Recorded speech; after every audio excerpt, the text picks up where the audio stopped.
Salam alaikum Mazoul, bonsoir.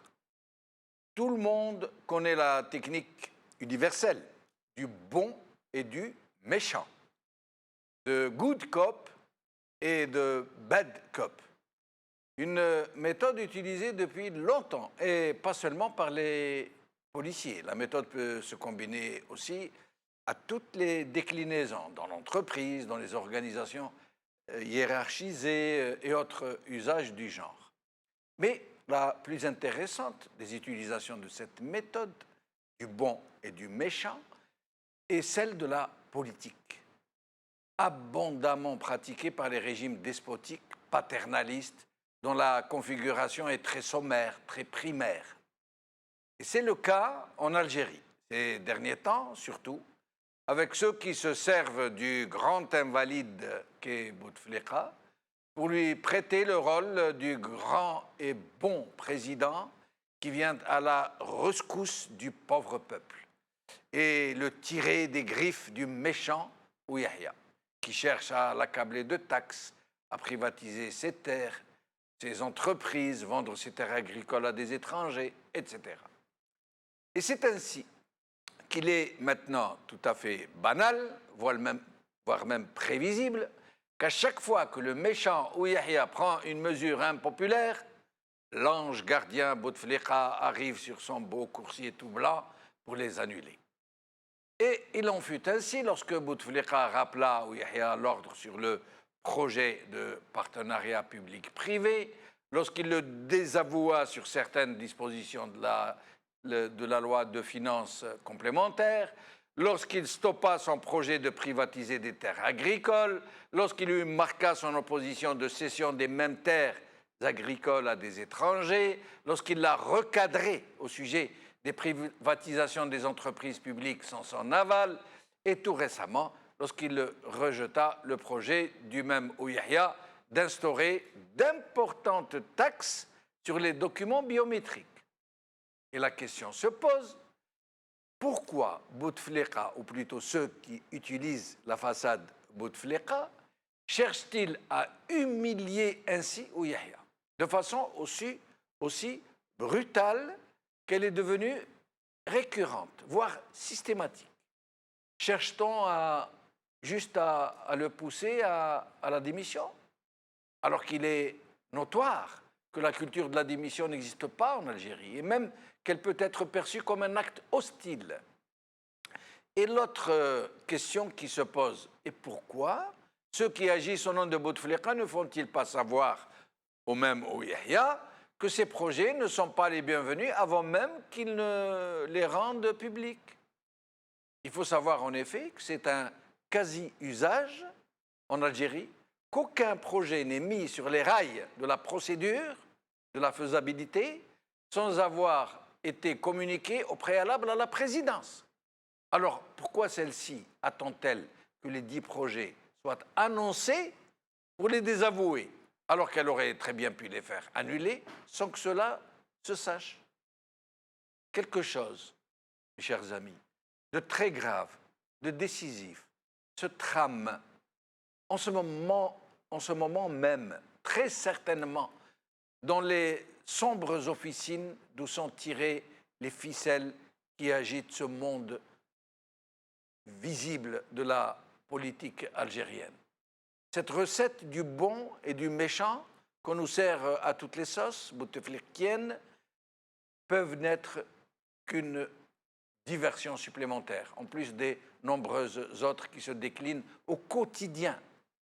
Quelque chose de très grave et de très décisif se passe pendant que nous sabrons des ombres fantasmagoriques.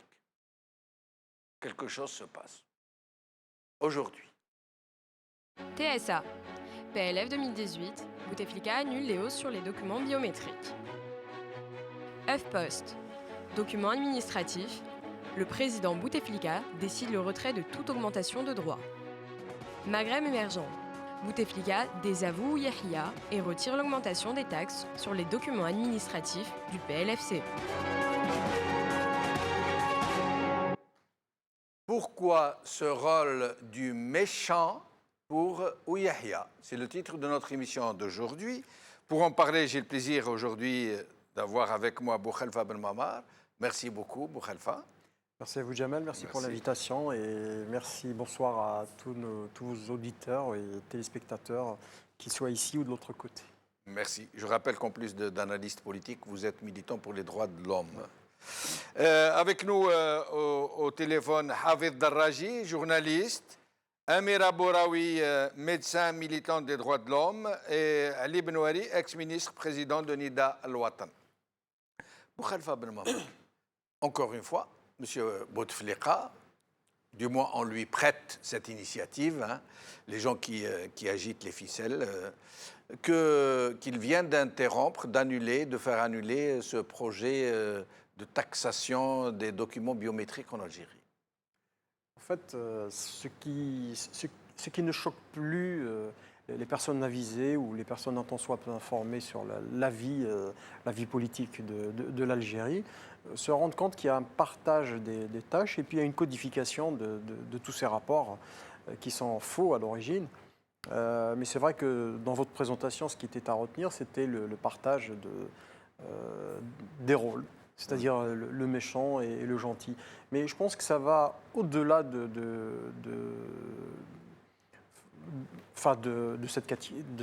ce qui peut être une caricature, mais ça va au-delà. C'est le fonctionnement même de l'exécutif, c'est la nature même de cet exécutif qui se désagrège au fur et à mesure, auquel on assiste en réalité. La communication est assez basique, elle va un peu dans tous les sens, mais il y a quand même une certaine cohérence. On aura peut-être le temps de le développer un peu plus. Mais c'est vrai qu'en l'absence d'un pouvoir législatif qui se singularise par son silence assourdissant, oui. Et je le dis à ma décharge, et j'en suis désolé, on a une opposition qui est pratiquement réduite au Vous avez silence. vu, hein, mais on n'entend plus parler de l'opposition, quasiment, sauf quelques rares initiatives comme celle des 14 ou certains partis qui essayent de bouger un temps soit peu, mais sinon l'opposition, on ne l'entend plus. C'est incroyable. Oui, mais je pense qu'il y a ceux qui ont décidé d'enfourcher le cheval des élections législatives sur les 2 dernières mandatures. Oui. Je pense qu'aussi c'était un prix à payer. Oui. Ils le payent d'ailleurs malheureusement pour ceux qui y ont cru. Et je pense qu'il doit y avoir ceux qui ont soutenu ces élections dans les militants de ces différents partis. Je ne parle pas des partis liés au système d'une façon ou d'une autre, mais je parle des gens qui veulent réellement porter une espérance au travers d'un projet. Justement, ces partis-là avaient répondu quand on leur avait reproché d'aller à des élections massivement boudées par les Algériens, que pour eux, c'était des tribunes pour s'exprimer sur les thèmes brûlants de l'actualité, sur les grands tournants politiques. Or, ce n'est pas le cas, ça ne se vérifie pas, puisqu'ils ne s'expriment pas. Ils ne profitent même pas de ces tribunes que leur permettent les travées, que leur permet le Parlement. Oui, mais ça, c'est un paradigme qui vaut quand on est étudiant à la fac et qu'on est agitateur. C'est-à-dire qu'on est dans des comités autonomes, on essaye de sortir du cadre et des clous qui ont été fixés par les autorités. Je peux encore avoir ces relances sans que ça ne me dérange. Mais je pense qu'à l'échelle d'un pays, c'est des propos qu'il n'y a plus lieu de tenir. Les tribunes ne sont pas, du moins celles qu'il faut consolider de par l'action qu'on apporte au quotidien. Les meilleures tribunes, c'est les libertés fondamentales, c'est les libertés de réunion, c'est la liberté de la presse. C'est là où sont les véritables tribunes. C'est là où l'opposition doit monter au créneau, beaucoup plus que sur ces revendications un peu partisanes et qui sortent des cadres de leur précaré. Mais je pense que les véritables tribunes sont celles qui sont incarnées par les contre-pouvoirs, notamment la presse. Et ce qu'on est en train de vivre en ce moment avec une forme de silence complice, malheureusement, de la part de l'opposition, où on a des jeunes journalistes qui font l'objet de harcèlement, des blogueurs qui font l'objet de harcèlement et d'emprisonnement et de condamnation à de peines lourdes, où on a toutes les lames de fond des dynamiques citoyennes qui veulent quand même inverser les choses et imprimer un mouvement en direction du progrès qui ne sont pas soutenus ouvertement par cette opposition. Et le drame, à mon sens, est là.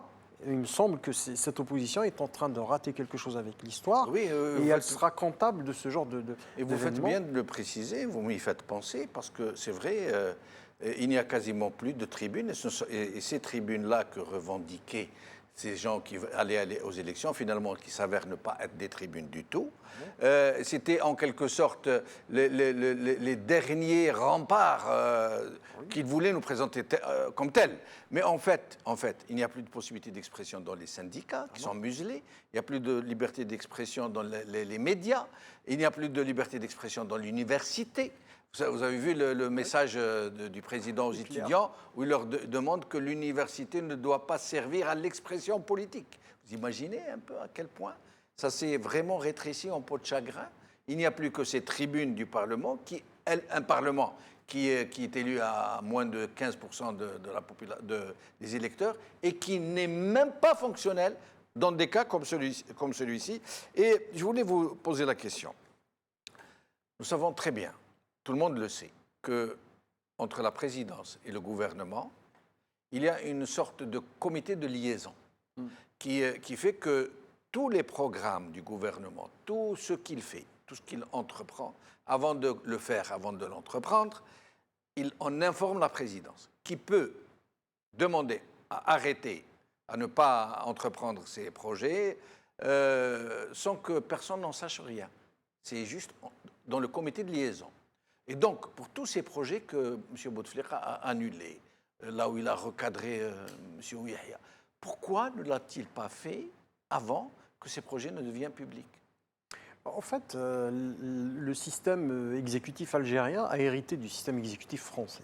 Oui. C'est les mêmes structures que la Ve République en France.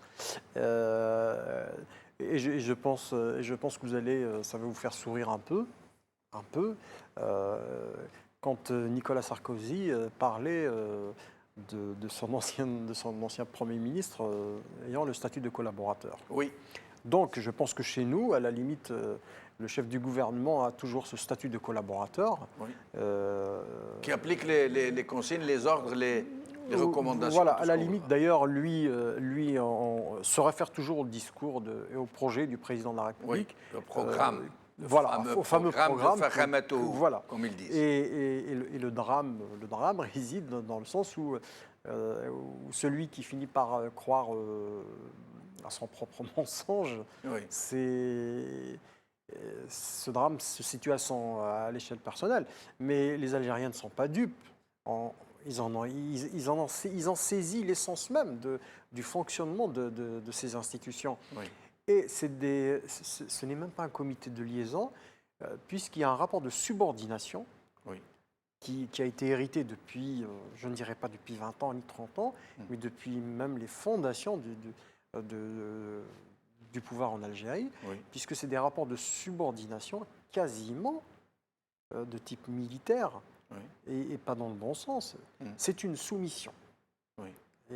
Le drame, c'est vrai qu'on peut parler de rapport de subordination quand il y a un échange, oui, mais de toute façon, dans ce type de système présidentiel, oui. comme le nôtre, le chef du gouvernement n'est pas si chef de gouvernement que ça. C'est un exécutant, c'est plus qu'un collaborateur. N'oublions pas que Boumedienne, il avait avant d'être élu président, oui. il avait la double casquette du président du Conseil de la Révolution et il était le Premier ministre. Oui. Et le ministre de la Défense. Et le ministre de la Défense. Ouais, voilà. Ouais. Donc il avait chef du gouvernement. Exactement. Ouais. Et donc on a hérité de cette culture. Après, quel que soit l'habillage institutionnel qu'on a voulu faire, mais le fondement même reste.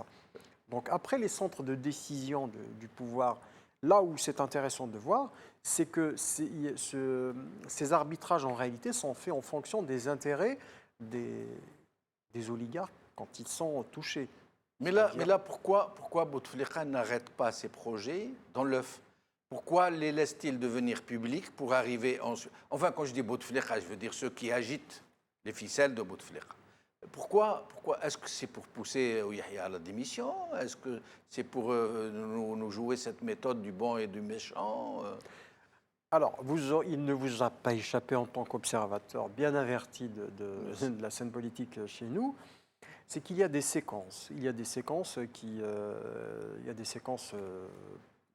qui ont besoin, ils ont besoin de 6 mois, de 7 mois, puisque notre système fonctionne très bien avec ce système de séquençage. Donc, ils doivent traverser cette séquence d'été pour voir, parce que l'horizon politique maintenant chez nous, il ne se voit que sur des périodes de 6 à 10 mois, à tout casser. Il y a des échéances. Il y a des échéances. Et puis, il faut faire avaliser en profondeur le 5e mandat.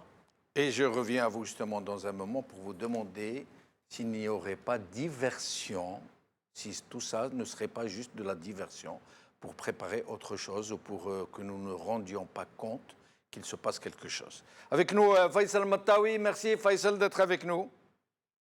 Bonsoir Jamal, merci Bonsoir. à vous. Merci. Alors Faisal, voilà, donc nous avons titré cette émission pourquoi ce rôle du méchant pour Yahya pendant que M. Bouteflika joue le rôle du bon, qui vient comme le chevalier Bayard à la rescousse du peuple algérien. Chaque fois que le méchant ou Yahya prend une mauvaise décision, Bouteflika arrive pour l'annuler, pour recadrer, pour désavouer. Et il vient de le faire sur les taxes pour les documents biométriques. Mais avant, vous le savez très bien, il a fait à plusieurs reprises, l'une après l'autre. C'est quasi systématique maintenant. Pourquoi, à votre avis, Faisal Mattawi? Moi, je pense qu'il y a un manque de coordination entre le gouvernement et la présidence. Parce que, est-ce que Ahmed Yahya, qui est Premier ministre pour la 3e fois déjà sous le pouvoir de Bouteflika, quand il a préparé avec la direction du budget du ministère des Finances la loi sur les finances complémentaires, est-ce qu'il y a eu consultation avec la présidence sur sa décision d'augmenter les droits pour les documents administratifs, comme les documents biométriques? Vous avez vu que le ministre de l'Intérieur, Nourdin Mehdi, a défendu le projet en disant que le progrès, ça se paye. Et après, on se retrouve donc à annuler cette décision. C'est-à-dire, est-ce que c'est une stratégie du gouvernement à moyen terme, en long terme?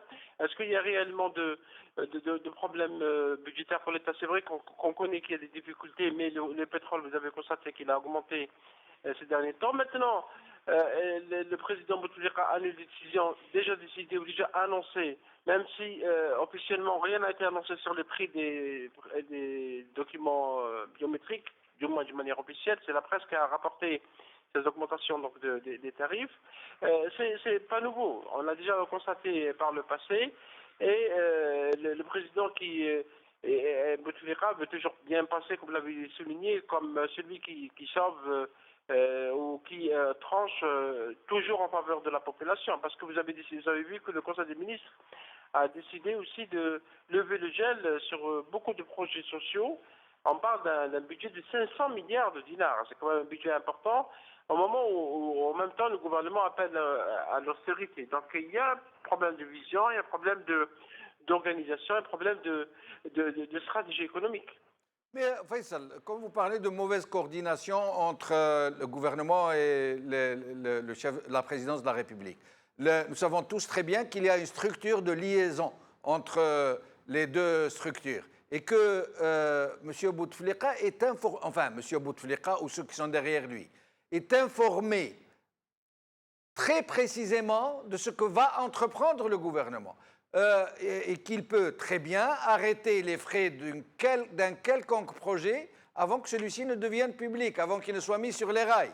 Or, pourquoi Bouteflika laisse faire, enfin Bouteflika ou ceux qui sont derrière lui, puis au moment opportun, il arrive pour annuler, recadrer. Est-ce que ça ne ressemble pas à quelque chose de délibéré pour rabaisser M. Yahya, pour le contraindre à la démission ou je ne sais quoi? Je ne sais pas si Ahmed Yahya peut démissionner à l'heure actuelle, bien que le président Bouteflika l'a déjà déjoué à plusieurs reprises. Hein. Même quand il est ministre de la Justice, et même son ministre, son cabinet, etc. Mais il revient à chaque fois. La question qu'on a omis de te poser, c'est pourquoi il y a une loi de finances complémentaire?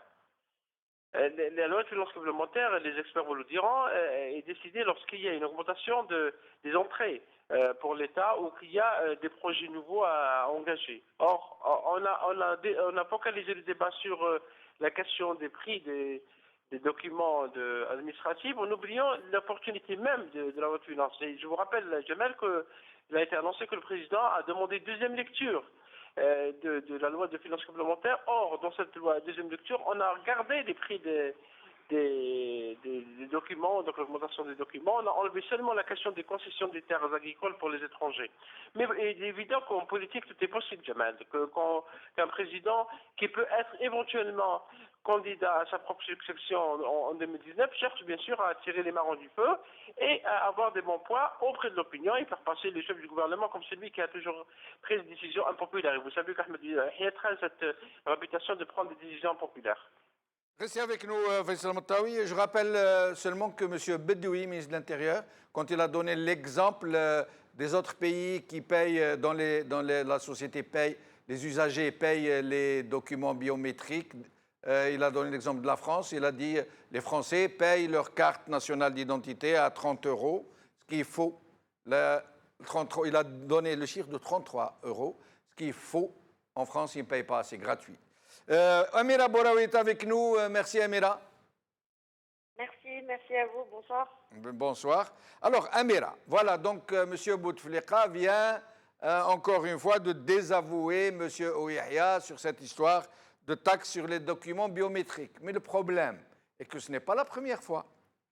Il l'a déjà fait, il l'a recadré sur la privatisation des entreprises publiques sans son aval. Il l'a recadré, il l'a désavoué au sujet de la privatisation des terres agricoles, au sujet des concessions des terres agricoles à des étrangers. Il a rappelé à l'ordre sur le projet de partenariat public-privé. Il l'a désavoué sur certaines dispositions de la loi complémentaire de finances 2018. À votre avis, c'est normal ça de passer son temps à humilier ce Premier ministre et pour passer pour le bon père de famille qui sauve les Algériens à chaque fois?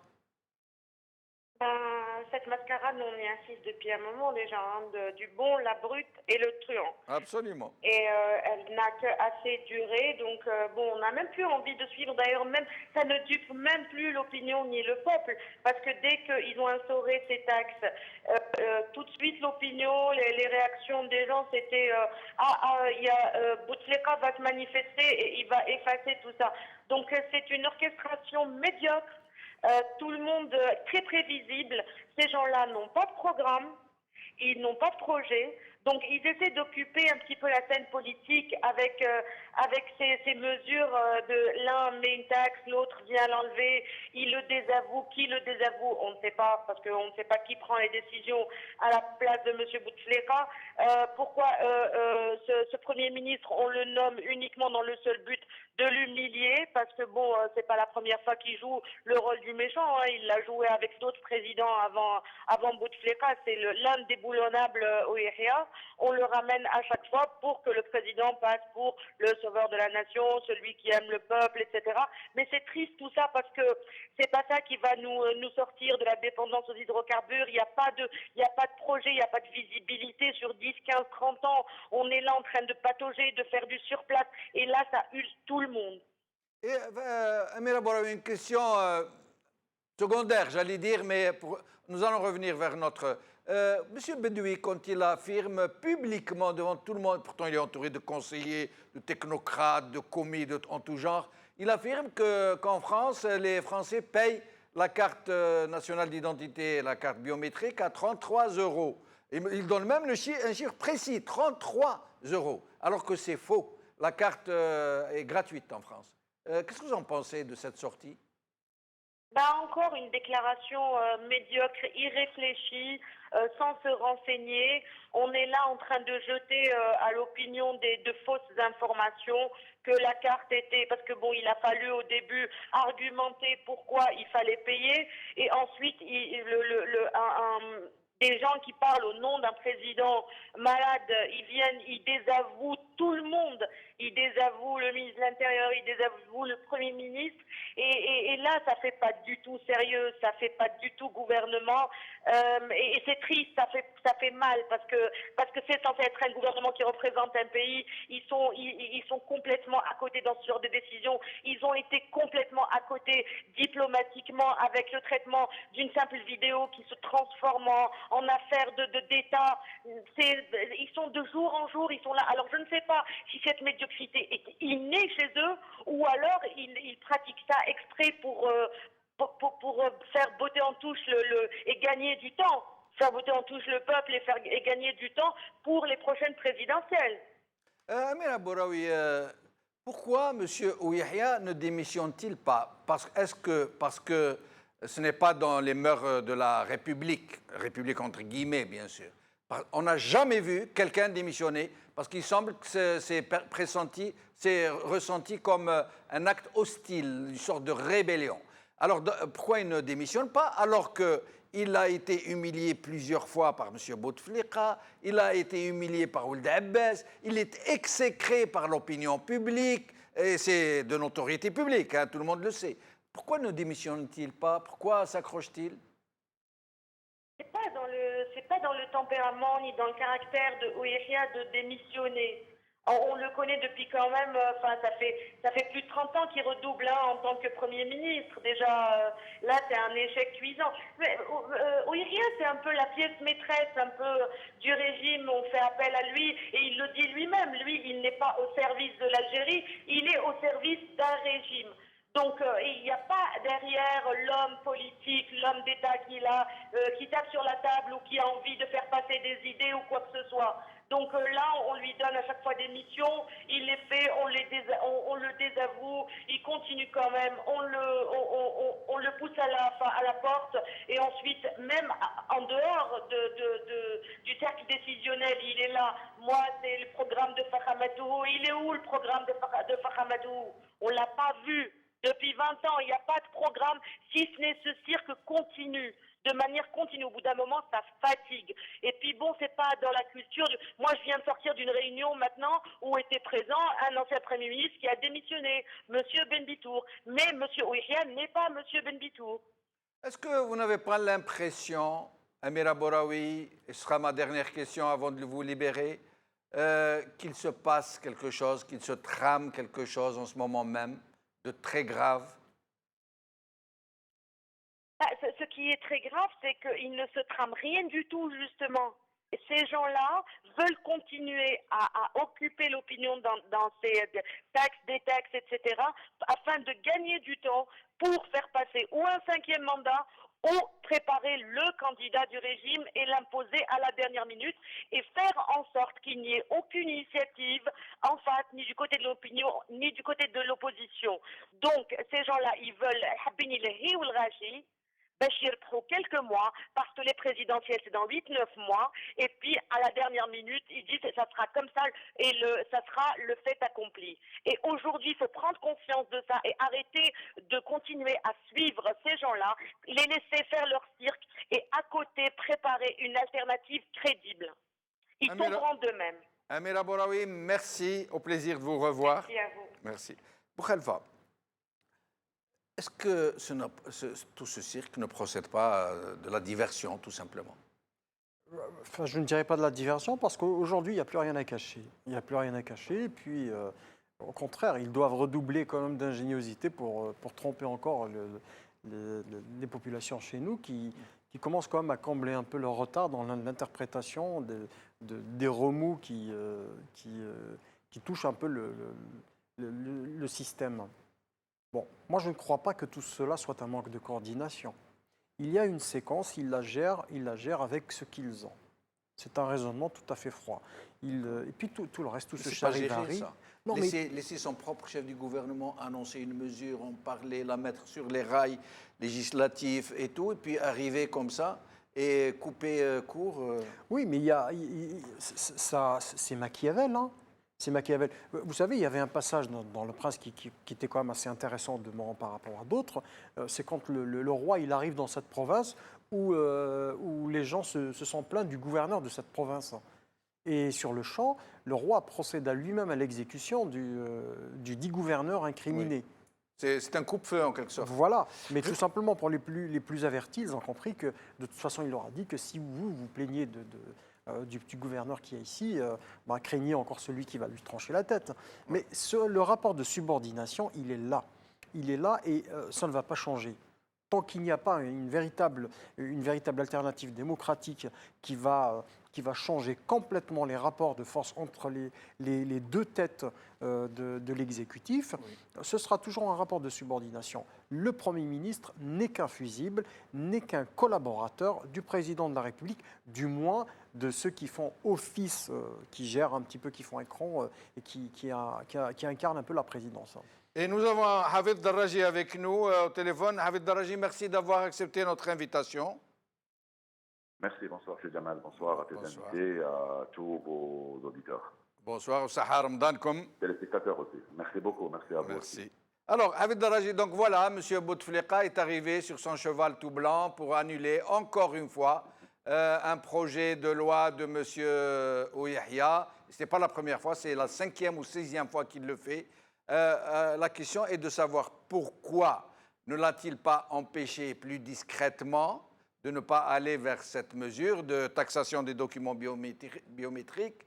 Pourquoi le laisse-t-il faire? Le laisse-t-il rendre ses projets publics pour les annuler par la suite et l'humilier publiquement? Jamal, vous l'avez si bien signalé au début de votre émission, certainement vos invités l'ont si bien signalé. Si vous jetez un coup d'œil sur les différents réseaux sociaux, vous allez voir que toute la population, tous les Algériens ont compris ce scénario qui était prévisible. Si on revient à quelques jours auparavant, beaucoup de gens disaient que Bouteflika va sortir et va annuler ces décisions prises par le gouvernement. Quoique le gouvernement, il est en train d'appliquer le programme du président de la République, comme tout le monde le sait, comme tout le monde le dit haut et fort à chaque fois. Oui. Donc, c'est encore une fois du cinéma. Encore une fois, je pense que c'est en prévision du 5e mandat. Les gens ont commencé à travailler dès maintenant, ont commencé à rendre notre président comme un messie, comme quelqu'un qui s'intéresse aux intérêts du peuple algérien beaucoup plus. Donc, il est là pour les protéger ce peuple, il est là pour sauver ce peuple, il est là pour écouter tous les avis et décider au bon moment. Vous l'avez si bien dit, il aurait pu peut-être prendre son téléphone, s'il peut le prendre, et dire à son chef du gouvernement qu'il ne faut pas faire ça, donc il ne faut pas faire tout ce cinéma. Et en même temps, c'est une autre manière aussi de casser Ouyahia, parce qu'il ne faut pas oublier qu'il est l'un des prétendants. On le veuille ou pas, Ouyahia, moi personnellement, je pense qu'il ne tardera pas en tant que chef du gouvernement, ou bien en tant que Premier ministre. Il viendra le jour où, je le dis, je le répète, et j'aimerais bien que vous vous souvenez de ça. C'est Chekib Khalil qui va être le cheval blanc, comme vous l'avez dit tout à l'heure. Si Bouteflika demain ne pourra pas, pour une raison ou pour une autre, ça va être Chekib Khalil. Mais justement, puisque vous m'y amenez, Hafid Darraji, en ce moment, tous les salons politiques algérois bruissent de ces rumeurs, de ces nouvelles, qui nous apprennent donc que l'option du 5e mandat va être abandonnée et que c'est M. Chekib Khalil qu'on préparerait à remplacer au pied levé le candidat Bouteflika qui ne peut plus assumer cette trop grosse farce du 5e mandat. Vous pensez vraiment que Chekib Khalil pourrait être présidentiable? Écoutez, moi j'ai eu l'occasion et le plaisir de discuter avec pas mal de gens, des anciens et des nouveaux, des hauts placés, des gens qui étaient hauts placés et qui ne sont plus aujourd'hui. Et c'est tout le monde qui prévoit ça. C'est tout le monde qui me dit ça. Ils disent que Bouteflika ne fait confiance à personne, même à son frère. Il ne fait confiance qu'à Chekib Khalil pour des raisons que moi et toi, peut-être, on ne connaît pas. Que seul Bouteflika et seul Chekib Khalil le savent. Peut-être par rapport à leur histoire, ils ont grandi ensemble, ils ont vécu ensemble, ils sont amis depuis longtemps. Ça, c'est leur droit, personne ne peut leur empêcher ça. Donc, ils disent que Bouteflika ne fait confiance qu'à Shakib Khalil. Tout ce cinéma, avec le retour de Shakib Khalil, avec ses visites aux Ouïs, avec depuis bien longtemps, donc, moi, personnellement, par rapport, si on fait regrouper tous les éléments que nous avons, nous allons constater que Shakib Khalil, si Bouteflika demain ne pourra pas prêter serment, c'est-à-dire s'il ne pourra pas parler, s'il ne pourra pas dire un mot au peuple algérien, s'il ne pourra pas demain rencontrer le président du Conseil constitutionnel pour l'écouter lui dire que je suis venu me porter candidat, donc ça va être Shakib Khalil. Et ça va être le scénario catastrophique pour le pays algérien. Moi, je préfère Bouteflika que Shakib Khalil. Beaucoup d'Algériens préfèrent Bouteflika que Shakib Khalil. Donc, je suis déçu par rapport à ça et je suis déçu aussi par rapport à notre situation aussi. Nous tous, quand je dis nous tous, je parle pas de ma mère et des gens normaux. Je parle je crois que nous avons décidé d'arrêter de réfléchir. Nous avons décidé d'arrêter de réagir. C'est une décision, elle est implicite peut-être, mais le constat que je fais aujourd'hui, c'est que nous avons décidé d'arrêter de réfléchir. Le pouvoir, bien sûr, le Jama'a qui eux, ils ne peuvent pas réfléchir parce qu'ils n'ont plus rien à donner pour ce pays. Ils savent très bien leurs limites. Mais nous, en tant que société civile, en tant que personne, en tant qu'homme, en tant que femme, on décide comme ça, implicitement, on décide d'arrêter de réfléchir. Et on décide d'arrêter de réfléchir. C'est grave pour un pays comme l'Algérie. Hafid Daraji, avant de vous libérer, parce que c'est le ftor, l'heure du ftor, là où vous vivez, une question. Plutôt c'est le Tarawih. Ah, le d'accord. Ça ftor comme alors. Hafid Daraji, pourquoi Bouteflika qui intervient comme ça à chaque fois pour brider M. Ouyahia, pour annuler ses décisions, pourquoi n'intervient-il pas dans l'affaire Madjar, qui est en train de susciter une clameur publique? Tout le monde est en train de demander son départ et la FAF ne veut pas. Et Bouteflika, pourquoi il ne viendrait pas le faire comme avec Ouyahia alors? La réponse est simple. Oui. Dites-moi un jour, le président Abdelaziz Bouteflika a réagi par rapport aux aveux ou aux réactions du peuple. Dites-moi un jour où le peuple a voulu, par exemple, faire partir un ministre, un ambassadeur, un wali, un chef de daïra, un président d'APC, non, pas un président d'APC. Et le président a répondu positivement. Notre système ne veut pas habituer le peuple algérien à la pression. C'est-à-dire, si demain ils font de la pression pour faire partir Madjar, le pouvoir pense que ce peuple aussi va faire de la pression demain et surlendemain sur d'autres personnes pour les faire partir. Ils le savent très bien que c'est eux qui ont désigné Madjar en tant que sélectionneur de l'équipe d'Algérie. Ils savent très bien qu'ils ont eu tort. Ils savent très bien que le peuple algérien sait que c'est le Jama'a qui a décidé de nommer Madjar en tant que sélectionneur. Ils savent très bien aussi aujourd'hui que Madjar ne les arrange pas aujourd'hui par rapport à toute cette campagne, non, à tout ce mécontentement du peuple algérien par rapport au sélectionneur national. Ils savent que ما يخدمش العهدة الخامسة. أنا قلتها البارح ولا البارح، التذمر هذا اللي هو موجود اليوم، le mécontentement n'arrange pas le 5e mandat, n'arrange pas Shakib Khalil si demain Shakib Khalil sera candidat. C'est pour ça ils vont l'enlever, mais pas sous pression. Ils vont le laisser passer quelques jours, mais je suis sûr que Madjar partira après le match du Portugal. Il ne démissionnera pas, mais il sera démis de ses fonctions après le match du Portugal, parce que le Jama'a, ils savent très bien aujourd'hui qu'ils ont failli. Ils savent très bien que le public, je ne dirais pas le peuple algérien, le public sportif algérien était contre la nomination de Madjar par principe, parce que c'est le Jama'a qui l'a nommé. Et ils sont aujourd'hui contre parce qu'il n'a pas réussi, parce qu'ils savent très bien qu'il s'agit de quelqu'un qui a un problème, je pense, dans sa tête. Et il s'agit d'une personne qui n'a rien à voir avec le football, qui n'a rien à voir avec la sélection, qui n'a rien à voir avec cette jeune génération, qui n'a rien à voir avec l'entraînement. Donc ils vont le sacrifier certainement, comme Oui, ils ont mais si sacrifié beaucoup de gens beaucoup plus importants. Oui, mais Hafid Daraji, s'il est limogé, il va empocher des milliards. Il va être très très bien indemnisé. Par contre, s'il démissionne, il n'aura rien. Mais s'il le limoge, ils vont lui donner l'ensemble de ce qu'il devait gagner pendant son contrat. Ils vont lui donner toutes les sommes. Ils lui ont donné déjà, ils vont lui donner encore une fois parce qu'ils ne vont pas payer de leur poche. Donc, ils vont l'indemniser le plus normalement. Même s'il va démissionner, ils vont lui dire « ne démissionne pas, on va te démettre et tu vas gagner autant d'argent, beaucoup d'argent. » Donc, ce n'est pas leur argent, ce n'est pas leur pays. Ils ne cherchent pas l'intérêt. S'ils cherchaient l'intérêt du peuple et du pays, ils n'auraient pas dû faire beaucoup de choses. Pas uniquement nommer un sélectionneur national qui n'a rien à voir avec le football. C'est comme dit mon beau-frère Rabbi Rahmou, ça va leur coûter les yeux de la tête des Algériens. C'est pour les Algériens, pas pour le Jamaat. Oui. Hafid Daraji, dernière question.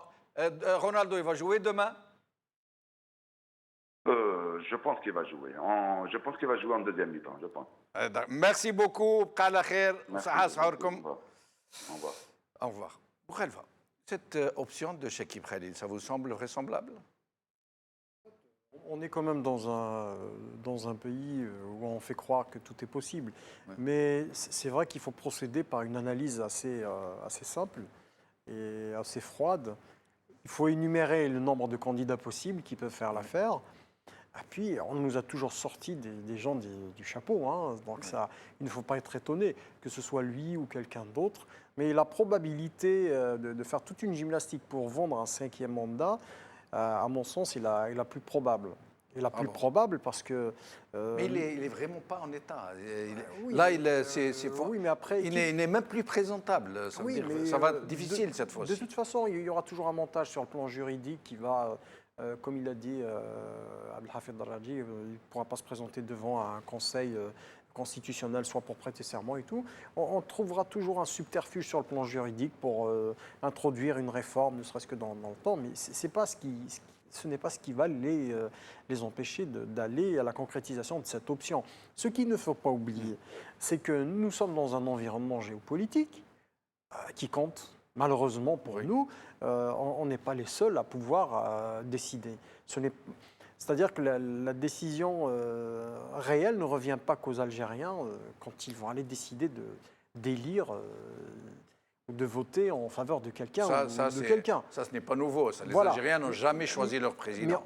Mais le drame encore aujourd'hui, c'est-à-dire que les puissances géopolitiques locales, l'environnement local d'Algérie, voudraient une forme de stabilité institutionnelle qui semble plutôt aller dans leur sens. Si on voit les tentatives de réforme de loi, donc les ouvertures du marché, on a évoqué tout à l'heure le problème de l'arrière-pensée politique réelle sur la privatisation des terres agricoles. Oui.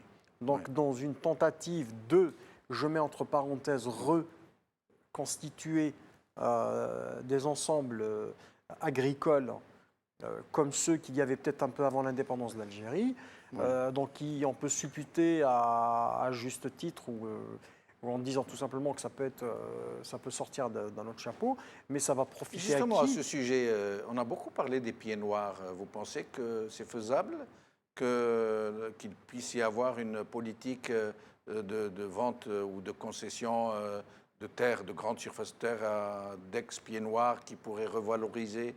Vous pensez que ça pourrait passer auprès du peuple algérien? Non, mais au fait... Ce projet à peine voilé, hein, puisqu'au Yahya, on parle maintenant presque ouvertement. En fait, c'est pas tant ça. Gérard Depardieu, qui n'est pas pied noir, mais qui n'a pas forcément soutenu les courants politiques qui étaient les plus favorables pour l'Algérie, il ne faut pas l'oublier, dispose quand même de très beaux vignobles en Algérie. Et il n'est pas le seul. Il n'est pas le seul. Donc... Dans quelle mesure Mais ça se faisait à titre particulier, j'allais dire. C'est vraiment des exceptions. Mais là, on compte en faire une loi, un système d'exploitation et des concessions sur 99 ans. C'est un projet qui est sur la table, dont on ne nous parle pas encore parce qu'ils sont en train de le préparer de façon progressive pour le faire accepter par les Algériens, mais il est sur la table. Oui, mais le problème, c'est que là-dessus, on est sur des sujets qui sont un peu sensibles parce que la mémoire collective en Algérie n'a pas encore évacué le problème. Le problème de la mémoire collective par rapport à la guerre, à la présence française, n'a pas été complètement travaillé et c'est pas demain la veille que ça va se faire. Mais on joue un peu là-dessus, tout en sachant que les richesses actuelles qui peuvent aider et qui auraient pu aider l'Algérie à sortir, c'est-à-dire le pétrole et toutes les réserves fossiles, elles ont été dilapidées. Oui. Et il y en a qui sont dilapidées par anticipation, puisqu'il y a des accords avec d'autres consortiums et d'autres groupes où ce n'est pas forcément à l'avantage de l'Algérie. Donc sur ce plan-là, quand on va aborder ce qui touche un peu à la mémoire des Algériens, c'est vrai qu'on est en train, plutôt on est dans l'instrumentalisation. Parce que sur ces postures-là, le pouvoir arrive à fédérer un peu avec lui les populations malgré elles-mêmes, puisque contrairement au pouvoir, les populations algériennes ont quand même une position morale sur ce qu'a été la page du colonialisme et de la présence française en Algérie. Là-dessus, chez les Algériens, il n'y a aucun doute sur leur patriotisme profond. Par contre, ils ont besoin d'avancer et d'évacuer pour pouvoir se projeter vers l'avenir, ce que le système chez nous ne veut pas, parce que ça restera toujours une bride avec laquelle il peut. Parce que qu'est-ce qui empêche aujourd'hui fondamentalement l'Algérie d'avoir des rapports de vis-à-vis avec ses partenaires du bassin méditerranéen, les Français ou les Italiens, mais en particulier les Français, c'est parce que le travail de mémoire n'a pas été facilité pour les Algériens, tout simplement parce qu'il y a des événements historiques que le 8 mai 1945, les événements de 1945 n'ont pas été soldés, alors qu'il n'y a aucun traité entre les deux pays qui permet d'absoudre les responsabilités qui ont été faites là-dessus. Aujourd'hui, les Algériens sont dans une position et ont même l'obligation morale de réclamer, je ne dirais pas des réparations parce que ça, je ne suis pas bien placé pour le faire, mais d'un point de vue mémoriel, que ce noir épisode soit soldé. Chose qui peut être faite puisque les accords d'Évian ne concernent que la partie de 54-62, à juste titre, je le dis. Mais je pense qu'aujourd'hui, nous sommes dans une séquence qui est beaucoup plus importante, où d'ailleurs je me permets de lancer un appel à mon niveau, donc y compris à vos invités qu'on a eu tout à l'heure, à l'image de Hafid Daraji, de Mme Mouraoui ou de M. Faisal Moutaoui. Je pense qu'aujourd'hui, le danger que nous vivons, c'est la restriction des libertés fondamentales, de la liberté à exercer son devoir d'information en tant que citoyen, sans pour autant être un journaliste, ni de brandir sa carte de presse. Ce qu'on est en train de faire en Algérie aujourd'hui, on est en train de bâillonner l'Algérie au travers de ses expressions multiples. L'année dernière, pour ceux qui ont oublié, Mohamed Tamalt est mort en prison. Il est mort en prison. Et moi, j'ai peur pour moi l'année qui s'annonce, le reste de cette année en cours, qu'il y en ait d'autres. Et je pense qu'il y a lieu quand même de tirer la sonnette d'alarme et que toutes les énergies qui vont dans ce sens-là se mobilisent. Les partis d'opposition, si même leurs appareils ne le font pas, je demande, moi, à titre personnel, aux militants de ces partis de transcender un peu leur direction politique et d'aller au-delà. Il y a vraiment danger en la demeure. En effet. Merci Boukhalifa Ben Mamar, merci Hafid Daraji, merci Amira Bouraoui, merci Faisal Moutaoui, merci à vous, chers amis, d'avoir suivi cette émission. Sahaf Torkum, Qawala Khair, Salama.